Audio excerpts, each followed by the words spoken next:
Go!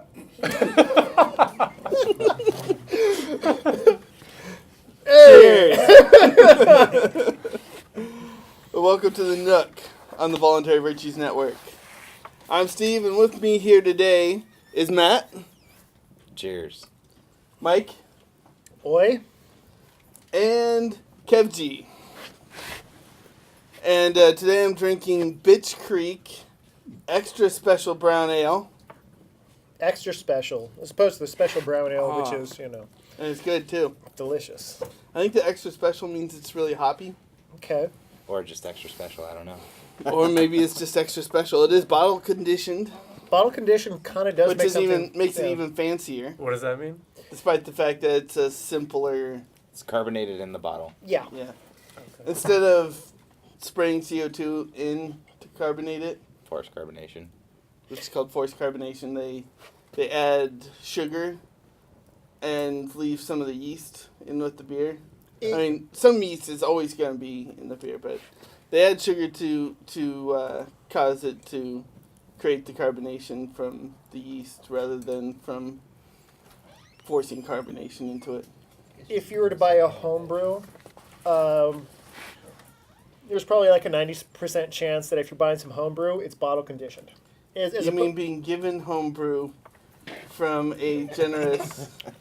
that they may or may not accept donations for in order to No, that you may feel grateful for. that might and feel want to grateful give them for something in return. Grateful to Totally independently. totally independently, not related to any sort of It's a good beer, though. I think that's the point we're trying to make. It's a good beer. But the difference is that that's bottle condition is that the general brewing process is over. You bottle it and then you add a little bit of bottling sugar in there, cap it, and then you wait another 10, 15 days, and then it adds a little bit, and adds the carbonation there because it's pressurized, right?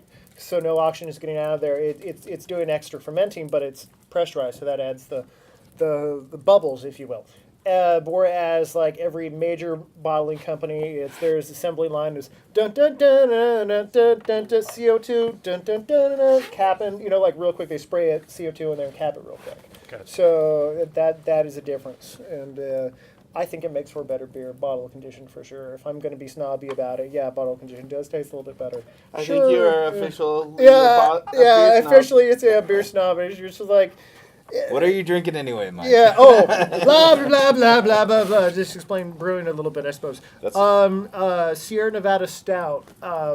Sierra Nevada. Don't say we never taught you nothing. Yeah. Exactly. There you go. Sierra Nevada. We were doing a show on ethics. Turns out beer was more interesting. No.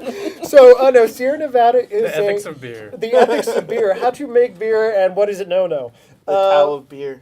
The Talmud of beer, did you say? What? The Tao. The Tao of beer. Talmud. I was thinking different part of the world. Sierra Nevada is a pretty good brewing company for the most part. Their normal pale ale, not gonna lie, guys. Hey, if you're watching from Sierra Nevada, your normal pale ale, it's all right. It's not bad, but it's not really good.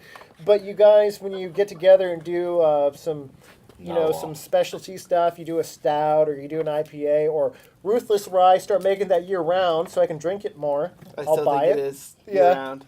Yeah. I think you just don't go to the right store. I'm probably not going to the right store, but I can never find it. I'm always like, where's the Ruthless Rye? And it's always... But I will keep an eye out for it, and I'll let you know. Yeah. Send me a text the minute you see it so you don't forget. Yeah. So that's what I'm drinking is Sierra Nevada Stout. It's pretty good. It's solid, nice and dark and creamy and wonderful. Kevin? I'm drinking air again. Yeah. Air. Yes.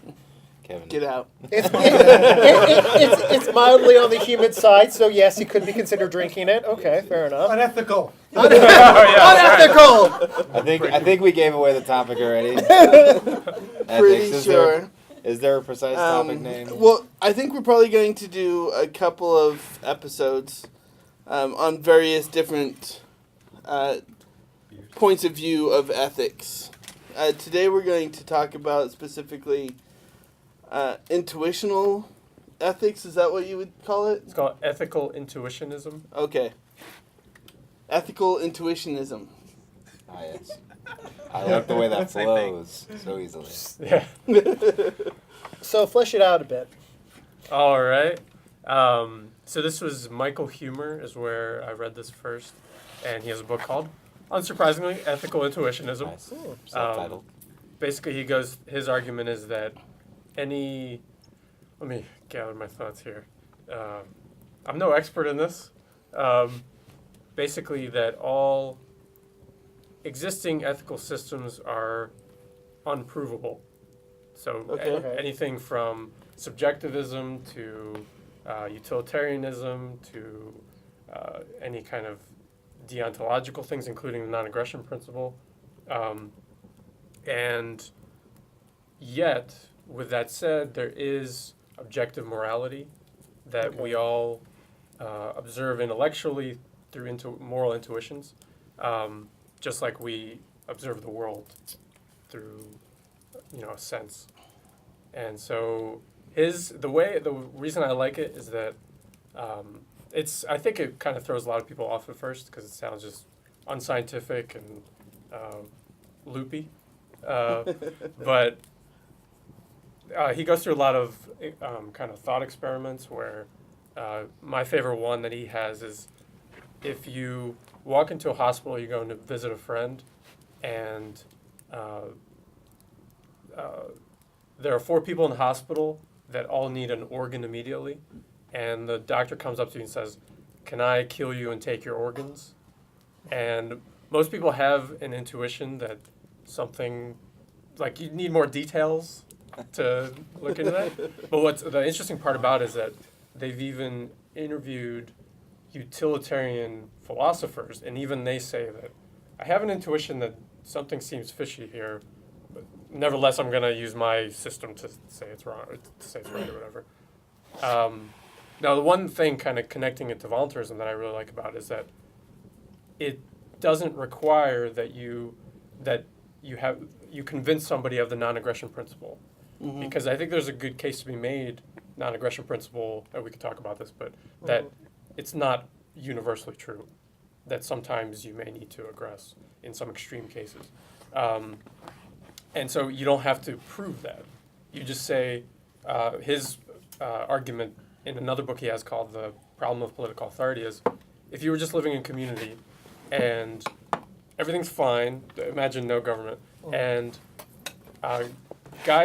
some random guy in the community walks up to your door and says, "Hey, I've noticed some people that I didn't really like, and I've been putting them in my basement to protect you." So I got some people living in my basement. They really can't leave, but I just want to let you know that I'm protecting you this way. So can you pay me some money to keep them alive? Exactly, and if you don't pay me, I'm going to put you in my basement. And I think he really makes a great analogy with democracy. He's like, okay, well, somebody might say, well, what if we post up the rules on somebody's door that says, here are the rules, and you're going to the basement if you don't follow these rules. Does this guy, does he have or have not a ski mask and chainsaw, though? Like, this is really, I mean, if you're talking about putting people in a basement, like, I'm trying to think, like, how is he convincing people that he can put them in the basement? Yeah, imagine he's got a business suit on. He looks really nice. American Psycho, that guy. My business card has not matte finish. I'm really disturbed by this. Sort of, But basically, the argument is that if you accept the analogy, there's really no difference between that and government. And same thing with, for example, welfare. If Susie has got cancer and she needs some money, if there's some recluse on the corner of your block, you might go up and ask, hey, can you donate some money for Susie? But are you going to put a gun to that person's head if they say no? So basically, people do have these intuitions that you could argue where they come from, are they correct, whatever. But I think it's a good starting point to talk about voluntarism because it's non-confrontational.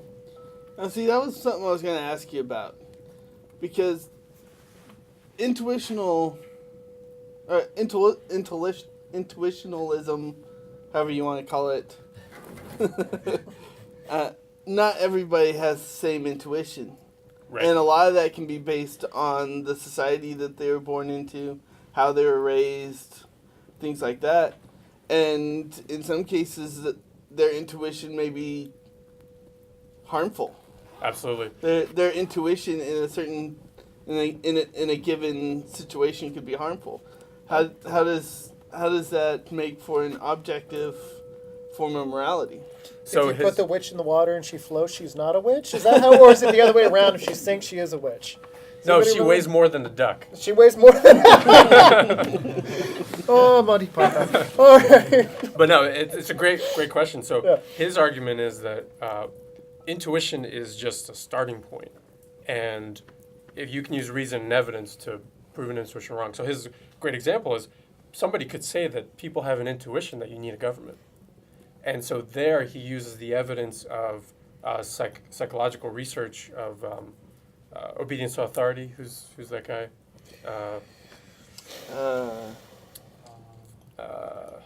This is why Brian should have been here. Anyway, so there's a Yeah. famous study done after World War II where Milgram. no, Yes. thank you, Yes. sir. So Off camera, John said Milgram. Thank you, John. There's like 40 people off camera. We do have 40 people. Very large live audience. Thank you very much. Yeah. no, so there's Milgram, there's Zimbardo, I think is the other one. Yeah. Philip Zimbardo Yeah. with the prisoners study. But basically, that you can see evidence of people's predisposition to look at authority without reason, because they just kind of, somebody with a lab coat on has authority to a lot of people. So in that sense, you can actually say that people's intuition about, for example, government is distorted by, let's say, evolution towards, having some leader or something like that. And also intuitions might conflict.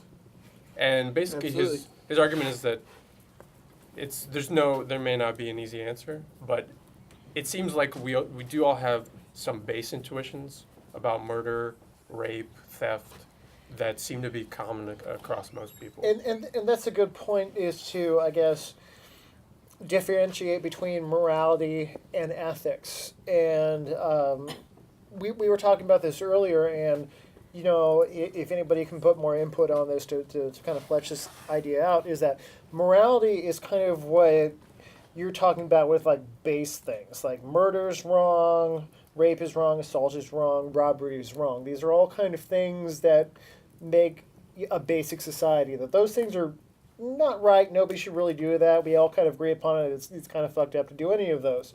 Whereas ethics is beyond that, the smaller details, the going about your day where you're obviously not doing those because those are immoral, but it's, okay, well, so how is it, wow, this whole street's messed up, but there's 5 different people on the street, be it people's houses or a business or whatever, we need to maintain this street, do I go around and be all like, with a crappy revolver and be like, give me $5 to maintain the street?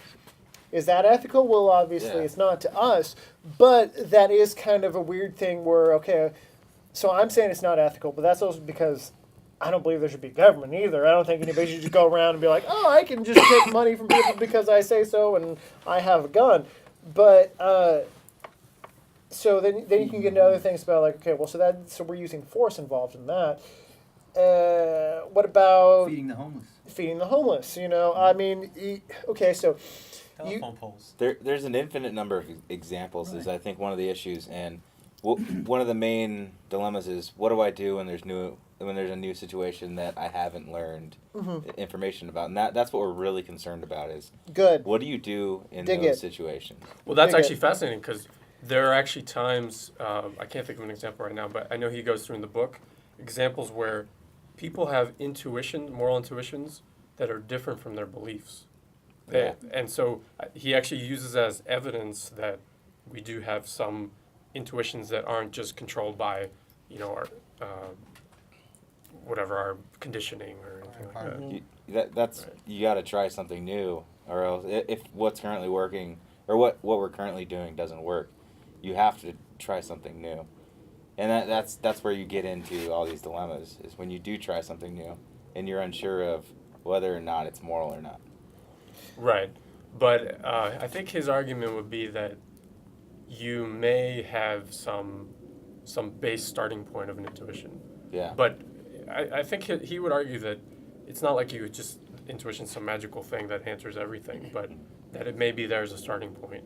But you can look towards reason, evidence, and other things. You were talking about like the ethics is kind of a thing to like determine like, well, okay, so what's a new problem comes about, what are we going to do with it, right? Well, let's think something like whether or not you think it's a long-term viable plan, whatever.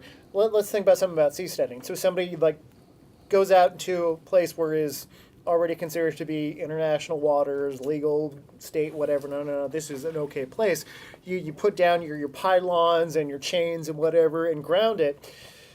So can you ethically say this is the property of anybody who lives on here? Or is this subject to the jurisdiction of the UN or something? Can you ethically say it is or isn't? In my opinion, yeah, you went out there, you did all the work, you put the pylons, you put the chains, ethically, hey, look, it's our shit now, we've done it. But you could also... To be fair, ethically, or morally, however you want to look at it, I don't think that's the conversation we're trying to have right now. We're going to get some interesting YouTube comments on this. Morally. I got a feeling. Morally speaking, the government is the aggressor when they try to control what happens on your property anyway, in your home. So morally, no matter where you put your home, it's... So is it applying the information we have to new situations is what we're really talking about? Well, what I'm saying is the question of homestead or of seasteading is not so much do they have a moral stand to be in the middle of the ocean if they want to. It's will the guys with guns come after them? And so I don't know. Anybody would argue that morally they have a right to do what they want with their own property in the middle of the ocean. Fair enough. Okay. Well, I mean, I guess you could always make some argument about that you're overusing some resource, environment, or polluting or something. I mean, I think that's potential moral issue, but I could see that. On this seasteading island, we use whale oil for fuel and only whale oil. No, that would be horrible. That would be something that would be completely unethical. There are plenty of other alternatives for fuel in order to power a community or something. But why would that be unethical? I think it would be unethical. So you're destroying so just burn the whales. Intuitively believe that's save the whales. That's immoral. Kinda, yeah. when you've got like other available resources that do less damage to the surrounding environment, it's probably more ethical to not kill the whales for oil when they're a limited resource. And not only that, but other living creatures that are also very smart and probably can understand what you're saying given a certain period of time. They can. What if whale oil is easier to get to?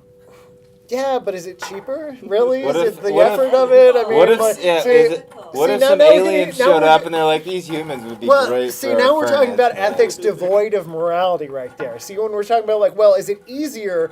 Okay, it may be easier, but the whales are kind of smart and cute, and, like, do I Just really want assume to, intelligent beings So showed up here. are you a vegan then? Would it be cool if they burned us for fuel? I do try to stay away from pork, to be honest. I feel, like, really guilty about eating pork a whole lot. Like, it really does kind of bug Say me. it's very smart, yeah. Pigs have feelings, but cows don't. Well, yeah. See, that's the thing. Like, I mean, to get into like the weird, like, nitty-gritty details of it. Like, cows, yeah, okay, they're smart and they understand like the surroundings they're in, and it's, a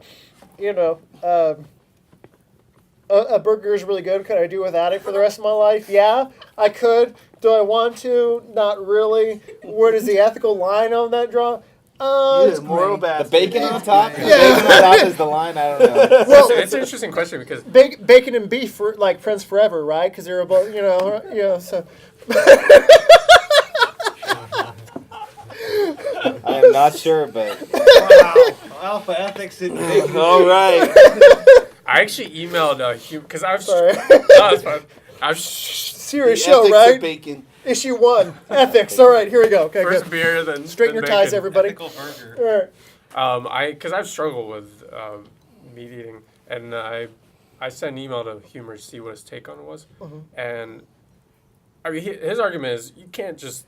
It's not easy to solve every ethical problem, but I think he makes a good argument that factory farming does Yeah. seem to be immoral. Yeah. So I think, yes, you could. You're try- treating the living thing as an object rather than a living thing. Should we focus You know? on humans though? Like, there's so many actual problems for humans on the planet. Like, not just like in this country, but other countries. There's slavery still going on. Mhm. Right. There's so much stuff. I mean, We're all a bunch of assholes. I think. basically. I mean, personally, no, I'm not saying that. I'm saying personally. Personally, I think whatever your interest is, you should really focus on whatever you really think whatever interests you. That's how problems get solved. Is people who are interested in it working I on like that. I Right. mean, there's not like a specific book you're going to read that's going to tell you all the perfect steps to how to live your life. Yeah. You're going to take from this and you're going to take from that, You gotta and you're going to come research. up with things that are going to make you feel happier in your life. And more often than not, because we can already consider certain things, we've already talked about it, that that universally is considered immoral. That you're going to give and take with certain different edges of stuff, but it's still all going to come back to like, well, does it jive with my initial like core of morality? And so that's where you're going to kind of, you're going to borrow and give and take, and you'll eventually come up with something that makes you feel happy with on your life. Like, to me, chicken doesn't bug me. It's like, it's a bird, I'm sorry. You might, there's some birds that are smart. Ravens are super smart. They'll drop a nut in the middle of the road, wait for the cars to run over, pick it up. Chicken You're just not kind making of... your case here, Mike. Not, but like, beef, I'm kind of You're weird just about, making but me hungry. Yeah. Honestly, I'm sorry. It may be pork horrible. makes me feel really guilty, calling but then I foul. eat bacon, and then I kind of like makes me go, well, bacon, pork, only so much, right? The pig was already dead when I'm eating the bacon. That's what I tell I myself. think Yeah. it's the Charlotte's Web book that got you on the bacon. That's it. No, Wilbur. Oh, Charlotte's Web. Now you're gonna make me cry when I sit back and I'm like, oh, man, that's some pig. I think the thing I like about this idea of moral intuitionism. Is that how you say it? Yeah. Is- Okay. Not the name, obviously. It's not. The I name hate that you the like. name. Absolutely hate it. What's the name? There's don't too many know, we're not syllables. gonna- That's what the it's problem is. unspeakable. Intuition moralism. But No, the we thing don't I need like the name. about it, It'll be in the is title. All right. It seems. I think that the morality that humans have has developed through the process of evolution. That which was best for passing your genes on is what developed, and the brains that were able to create that. So this intuition is basically a survival mechanism. I mean, That I was just saying it's a survival mechanism that developed, which is what I think. If you could say that there's any form of objective morality, that's where it would come from, is through the process of evolution. Yeah, it would also help explain why there are people without what we call conscience, like psychopaths. Mhm. They just developed independently, and they have a different system, and they have Do you different think that intuitions. that's wholly well, look how genetic, though? small of a percentage that is, though. Right, it is a very It small works, percentage. but for how many people, though? And when it comes Yeah. to like I don't know if it's things, genetic. I don't know that it works either, but things Right. being like considered they didn't wrong. die, I guess. Right. When it comes to things being like wrong, as what society considers wrong, you've got. Well, I'll what's challenge you on interesting- that. What's interesting about psychopaths, though, is that they learn to mimic actual emotion in society, giving them an advantage, which is why they may have persisted to this time. Right. It's not. It may be that their lack of morality is what allowed them to persist. Oh, I see what you mean. Or no, I'm sorry. Their ability to mimic morality while not having it. And the other humans organize hierarchically where they excel, right? take That's advantage another of good that, point. It's a compound. Hierarchy has definitely Rewarded- allowed rewarded. psychopaths to proliferate. Yeah. Right. But you mentioned what society thinks is wrong. I mean, I think that's kind of cultural subjectivism, I guess you say. And I think makes a good argument in the book that just because society thinks something's wrong doesn't necessarily mean it's wrong. So, for example, if enough. society said, we should just kill a bunch of babies for no reason. And turn those Japanese, you know. Right. So, Insert war reference here. yeah. So we heard you're not Catholic. Nobody expects the Spanish Inquisition sort of thing. Like, yeah, did we just do 2 Monty Python references in one show? Yes, we did. Yes.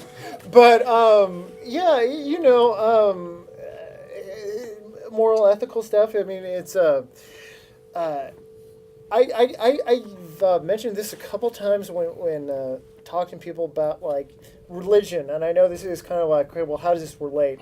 It does a little bit, and actually kind of does a lot, and we don't really have time to go through the whole thing of how it relates.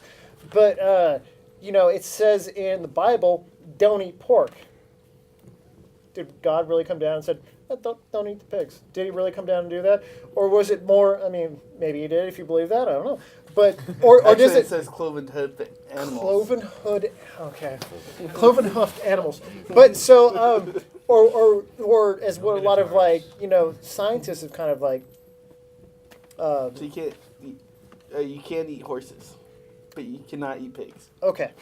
So what would have a lot of scientists kind of come up with is that the odds are it's in the Bible because pork is really apt to have It was the clay pots they stored it in. parasites and stuff. It was the clay pots. Was it the pots? That's then? what I read recently. Uh-huh. It was the clay pots they stored it in. Were So, susceptible to it. So I think of it as kind of like that it was more like, well, all these different rabbis put it in the Bible because they were like, well, that'll probably get you killed, so just don't eat it at all. Let's just throw that in there as a holy scripture from God said don't do it. So, Too bad he didn't mention like bacteria or viruses. yeah. Yeah, I know, right? Like all that That would've been stuff that, scientific nitty-gritty of, Man wasn't ready for that. yeah, well, So what about rape? Where does raping robots come in like that? Whoa! Immoral, I say. Well, I mean... Is it rape though? Well, Is it sentient? Wait, is it sentient? 2,000 years. Okay, Is so it sentient? Is it a sentient 2,000 robot? years, I think Yeah. we got less than 50. This We're might gonna be have, something you might If it's link not to a sentient intuition. robot. What if it's not sentient, but it's someone else's property? Ah. Oh. So, Wait. Well, can you own it if it's sentient, though? I mean, I said can not you, sentient. He it's, says it's not sentient, Of course but not, somebody but it's else's not. property. it's not sentient, but it's somebody else's property. Well, then you... So is At it that un- point, is it it's a unethical glor- because it's a robot or unethical because At- it's somebody else's or something? at that point, it's a glorified fleshlight that you stole from your buddy. Is that what You we're stole talking your about friend's here? flashlight, and you better hope he cleaned it first. It's not immoral, it's just really effing rude. And nasty. Probably Hey, so- parasites. On a side note, nobody go see that American Sniper movie because that's propaganda, right? Yes, yes. No, our whole consciousness towards sex would change in, Yeah. due course. Well, yeah. I mean, It might, I don't to me, if there's an android that says that actually consciously says I am alive, like hey, I'm living, then it's actually made that process of it acknowledges what living That's all is. it has to say because I could get a robot to say that. Okay. All right. So program that in there. I'm not sure we have time to yeah, flesh we no, this yeah, out. exactly. Flesh this out. Flesh And it out? Yeah, when we say fleshing, not related to fleshlight, we mean that literally as Don't sue us. to not literally, but to elaborate a concept. Google, Christy. What about fleshlight? What? We're out of time here. I think. Have a good Have night. a good night, everybody. Thank you so much.